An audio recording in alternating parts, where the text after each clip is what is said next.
Alin ang mas magandang bilhin? Bumili ng bahay o bumili ng kotse?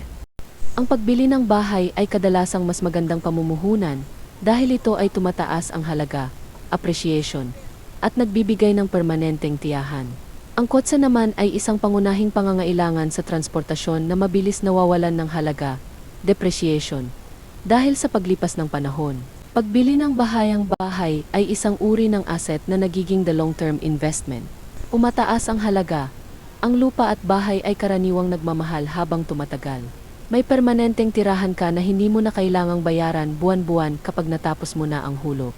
At pwede itong iparenta o gamitin bilang collateral kung kailangan mo ng puhunan sa negosyo sa hinahara. Pagbili ng kotse, ang kotse ay isang depreciating asset o gamit na bumababa ang presyo, oras na mabili mo ito. Convenience at oras. Hindi mo na kailangang makipagsiksikan sa pampublikong transportasyon. Mas mabilis kang makakarating sa trabaho o destinasyon. At madali kang makakagalaw lalo na kung may medical emergency o kailangan bumiyahe ng madaling araw at pwede rin itong gamitin sa trabaho o gawing transportasyon, tulad ng TNS. Kailan dapat bumili? Bumili ng bahay kung stable na ang iyong trabaho o negosyo, may ipon ka na para sa down payment, at plano mong manirahan sa isang lugar ng matagal. Bumili ng kotse kung kailangan ito sa iyong kabuhayan, may pampagawa ka ng garahe, at ang kita na may dudulot nito ay mas malaki sa gastos sa pagpapanatili nito. Tip: kung ikaw ay nag-iipon pa lamang, mas mainam na unahin ang pagpapatayo o pagbili ng bahay dahil sa patuloy na pagtaas ng presyo ng real estate.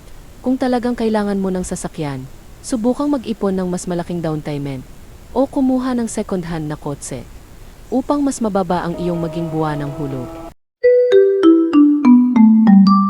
Mula sa bibig na banal ng Ama nating may kapal.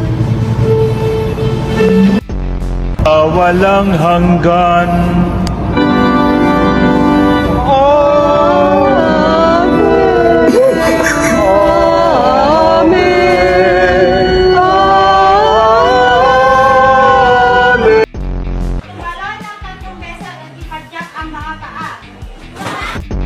Nating hayaang makapasok ang dyablo sa ating tahanan, sa ating puso at isip. Dahil, naku, ang mga aso nakapasok dito pa talaga kayo.